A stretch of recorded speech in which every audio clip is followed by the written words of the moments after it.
Un couple de sociologues, à Paris. Monique et Michel Pinson-Charlot, spécialistes de la bourgeoisie et auteurs d'un livre Coup de poing.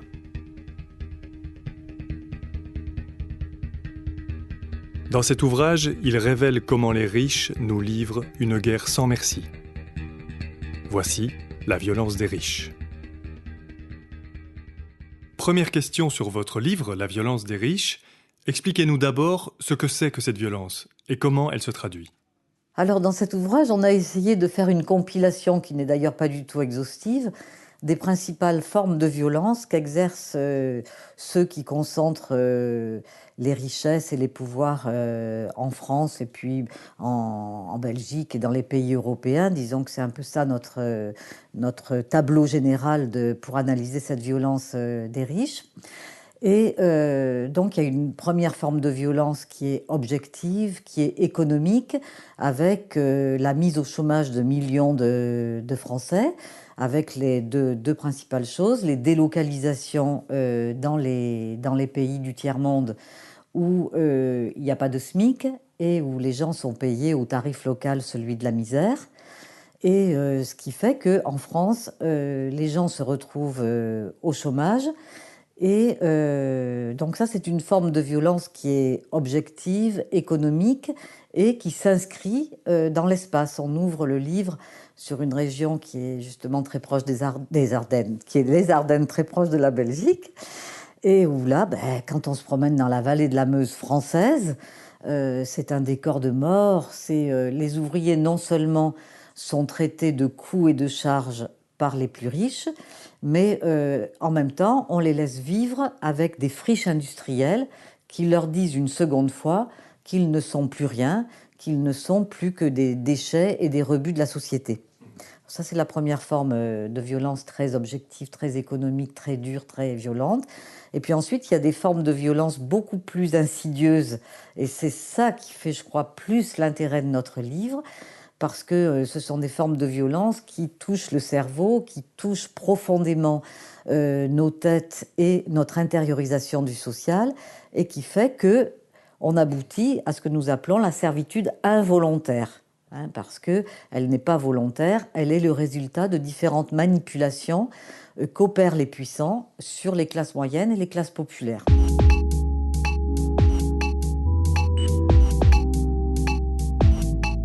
Donc ça, c'est pour ce qui est de la violence des riches dont vous parlez.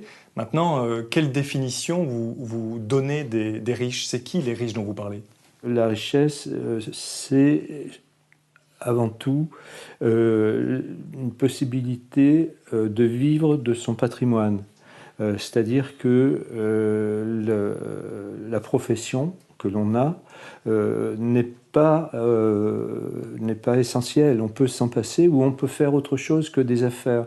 Il y a bien sûr dans les riches que nous avons contactés, vus, etc. Il y a bien des chefs d'entreprise, il y a aussi des banquiers, mais il y a des écrivains. Il y a des gens qui font du cinéma, des gens qui font d'autres choses, parce que ce qui caractérise ces riches, c'est-à-dire on devrait plutôt parler de grande bourgeoisie, ce qui les caractérise, c'est le fait que ce n'est pas leur activité professionnelle qui les définit, mais bien le fait que leur patrimoine est très important.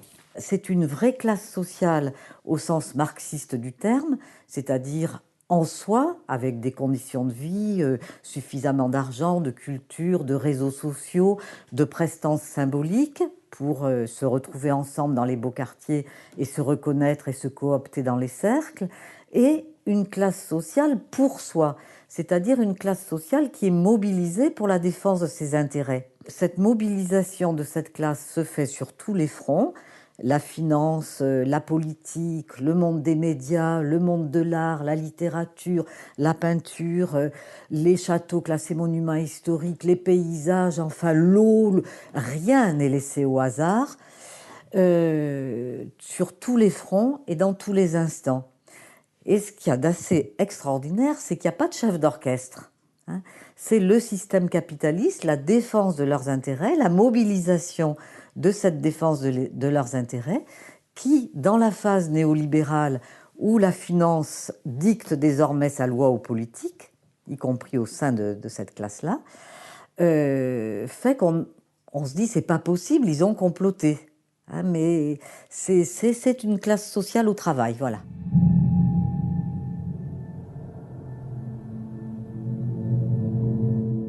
Quels sont les mécanismes de la domination des riches?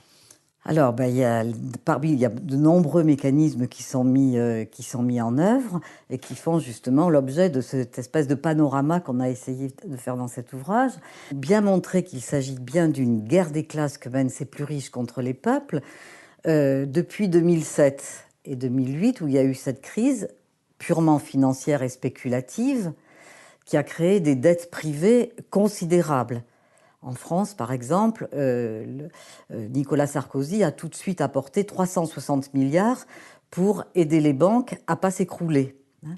360 milliards d'euros, vous voyez, ça règle immédiatement tous les déficits et la dette de la France. Et donc, ils se sont servis d'une spéculation totalement folle, totalement débridée, totalement destructrice pour la planète et les peuples, comme arme supplémentaire pour mieux asservir les peuples. Ils ont transformé cette dette privée en dette publique, demandant au peuple de financer cette dette avec des plans d'austérité et la destruction, comme Michel l'a dit, des services publics et des protections sociales. Voilà un exemple avec une arme financière, mais qui n'est pas qu'une arme financière, parce que c'est relayé par des armes politiques, des armes idéologiques, et puis une violence objective. Hein, vous allez vous serrer la ceinture. Mais c'est une histoire inimaginable. Quand je le raconte comme ça, on se dit, mais c'est naïf, c'est un conte de bas étage, eh ben c'est pourtant ça. C'est ça la réalité. On est dans un infantilisme économique, un infantilisme idéologique, un infantilisme, une régression intellectuelle totale. On nous fait avaler cette histoire. Et le problème, c'est que les peuples, à partir de toutes les manipulations idéologiques et linguistiques dont j'ai parlé, sont tétanisés par le côté brutal, animal, incroyable, impossible à même réfléchir, à même pouvoir accepter, tellement c'est inouï. C'est-à-dire qu'il y a une guerre qui a une dimension psychologique. C'est très important de justement rendre responsables les peuples des méfaits de ce libéralisme financier qui a été à l'origine des problèmes de la crise de 2008, qui continue maintenant d'ailleurs. Il y a le contrôle des moyens d'information, par exemple. Alors là, bon, nous bénéficions d'une possibilité de nous exprimer, mais qui est tout à fait intéressante, mais c'est assez rare. Nous avons, en France, été victimes de censure qui faisait que des entretiens avec des journalistes dans la presse écrite n'ont pas été publiés parce que ce que nous disions n'était pas recevable et on était à contre-courant et de toute façon il est hors de question de publier ça. Donc il y a un recul de la conscience politique, un recul de la contestation politique qui est très dangereux aujourd'hui.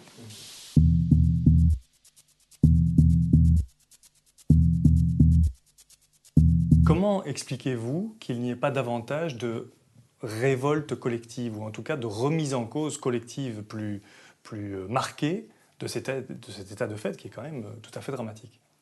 Il y a d'abord le fait que le capitalisme est bien sûr destructeur, c'est le thème de cet ouvrage, mais il est en même temps créateur de richesses.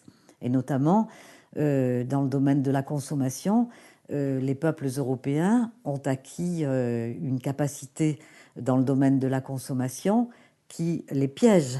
Hein, il y a un certain plaisir à avoir Michel, par exemple, notre fils, lui a offert pour Noël un iPad ou un iPhone, mais il était content. C'est pas tout à fait pareil, mais mon équipe est très compétente. Il avait les yeux qui lui sortaient de la tête, et puis tous les matins, il est là, il regarde son manuel et tout ça, ça l'occupe, et il est vraiment content. Et puis après, qu'est-ce qu'il voudra? Enfin bref. Donc, cette consommation procure du plaisir, j'en suis témoin, et on en veut toujours plus, et donc on a peur. Voilà, ça tient les gens aussi. Il y a le fait que, comme je l'ai déjà dit, il y a ces manipulations sur le cerveau qui sont... alors, ça ne vous concerne pas, vous, pour votre émission, mais par exemple, les journaux télévisés français de 20 heures sont construits à partir de faits divers, de choses qui ne sont pas du tout hiérarchisées et qui sont mis dans n'importe quel ordre, et où on sait que la pensée critique peut se développer à partir de X secondes. Donc, pile avant que le cerveau puisse avoir un espèce de recul avec ce qu'on est en train de dire, ça s'arrête et on passe à un autre sujet. Donc, les gens perdent l'habitude de la réflexion.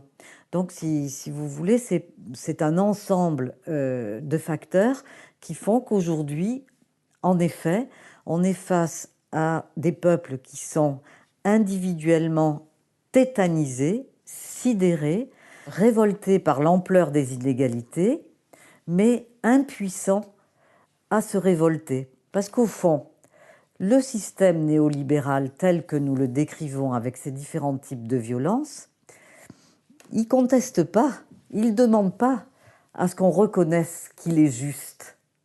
La seule chose qu'il demande, c'est qu'on ne le combatte pas, c'est qu'on ne le remette pas en question, qu'on soit impuissant à le remettre en question. C'est cela seul qui importe à la classe des riches.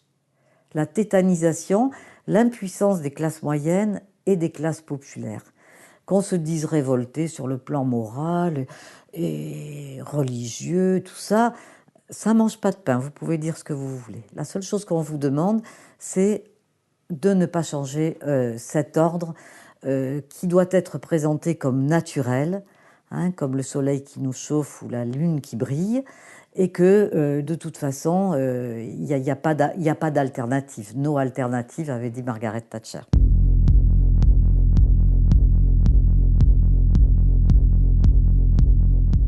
Cette violence symbolique est décisive sur la possibilité de se révolter. On ne peut finalement se révolter que lorsqu'on ne respecte plus, on ne prend plus au sérieux cette suprématie, cette hiérarchie, et on se dit, moi aussi, je suis un être humain, je les vaux bien, et je travaille. Si je ne travaille plus, comment ils vont se démerder? Ils n'y arriveront pas. Donc, il faut cette conscience-là, cette conscience de classe, finalement, et de se dire que ce n'est pas juste qu'il y ait, parce qu'en plus il y a le problème de la reproduction, c'est de génération en génération qu'ils sont dominants. Donc on est dans des systèmes qui deviennent ceux d'une sorte de noblesse de l'argent, d'aristocratie de l'argent. Et ça, c'est quelque chose qui doit être dénoncé, comme les privilèges de l'aristocratie ancienne, noble, ont été abolis.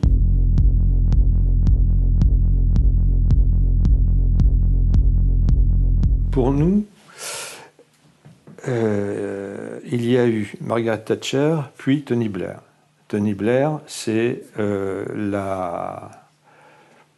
l'abdication du socialisme. C'est fini. Ce qui compte, c'est que à la City, ça tourne bien, que les riches s'en mettent plein les poches et qu'on ait la paix sociale. Hollande, c'est Blair après Thatcher. Ça revient au même. Et on a eu en Allemagne Schröder. Donc il y a eu en Europe un recul des forces, y compris pas vraiment révolutionnaires, hein, simplement socialistes qui voulaient des droits sociaux, qui voulaient freiner le pouvoir du capital, etc. Bon, tout ça a reculé et pour avoir des dirigeants socialistes qui sont acquis au néolibéralisme. Or, le néolibéralisme n'a qu'un objectif, c'est faire de l'argent, et que les riches soient encore plus riches. C'est ça, le néolibéralisme. Il n'y a pas d'autre philosophie. Ça veut dire que pour vous, la gauche européenne, dans son ensemble, a capitulé? Oui. Complètement.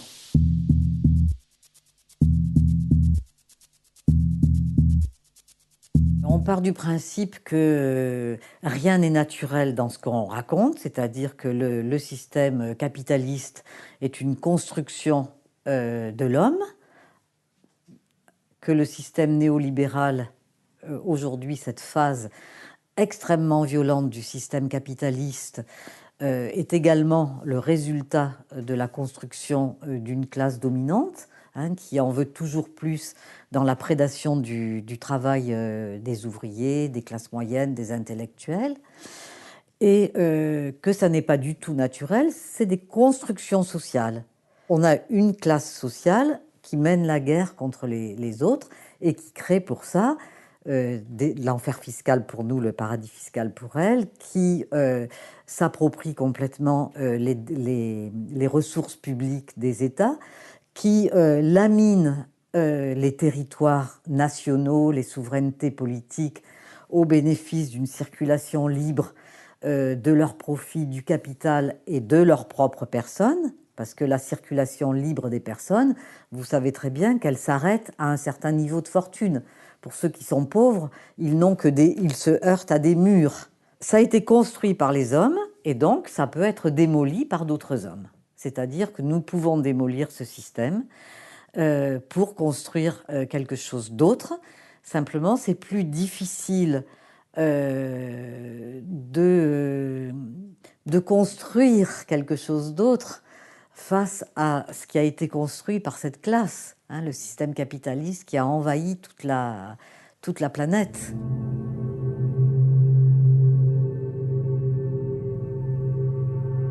On a aujourd'hui avec le néolibéralisme, une véritable somatisation des rapports sociaux. Dans cette guerre de classe, on marque les corps. Autrefois, on marquait les corps des pauvres pour les punir. Je ne sais pas, Arlette Farge, je raconte des histoires atroces au fer, comme tu dis, au fer rouge, voilà.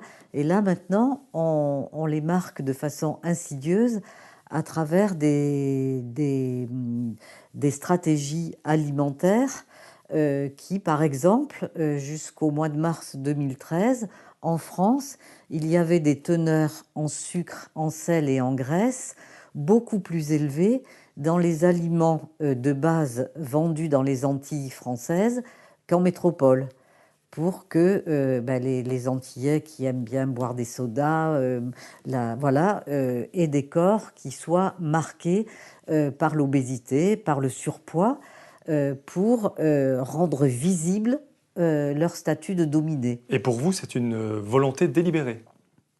Écoutez, quand les députés du Parlement européen ont voulu tout simplement faire diminuer, alors pour l'ensemble des pays européens, les teneurs en sucre, en graisse et en sel dans les aliments industriels qui sont les aliments des pauvres, qui sont les aliments des plus démunis, le lobbying a été tel que ça a été retiré, mais en l'espace d'une semaine. Ils n'avaient jamais subi un tel lobbying. Donc voilà, la réponse, c'est la mobilisation des intérêts des dominants. Alors ce sont des intérêts qui sont économiques, mais vous ne me cacherez pas que derrière, on ne peut pas m'empêcher d'y voir des manipulations sur les corps des pauvres.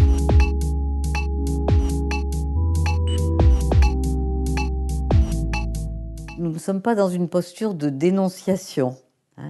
Nous tenons beaucoup à ça. Nous dévoilons un système inique, violent, que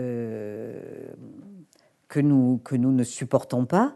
Mais si vous voulez, c'est très important pour nous que le dévoilement prenne le pas sur la dénonciation afin que ceux qui vont nous lire ou nous écouter comprennent bien que c'est quelque chose qui est compliqué, qu'on n'est pas dans le tous pourri, que le tous pourri est un raccourci et qu'il faut passer par le temps de l'analyse, de la compréhension pour arriver à transformer ce système. Comment est-ce qu'on peut individuellement aussi se libérer de cette violence?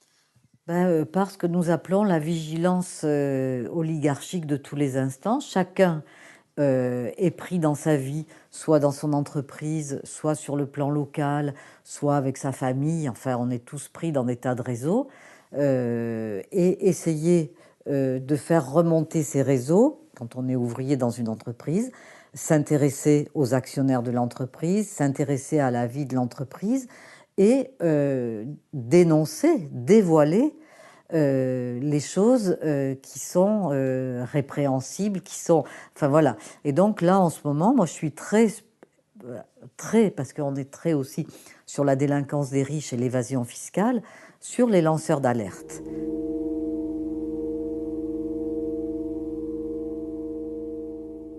Vous terminez votre livre en disant que le chaos, c'est maintenant et qu'il est urgent de rompre avec le capitalisme. Et donc, quelle adresse, quel message enverriez-vous aux téléspectateurs, téléspectatrices qui vous regardent? Ce serait un message empreint d'une certaine gravité. Parce que c'est vrai que ce que nous avons découvert après 30 ans de travail sur ceux qui concentrent toutes les richesses et tous les pouvoirs est très inquiétant pour l'avenir.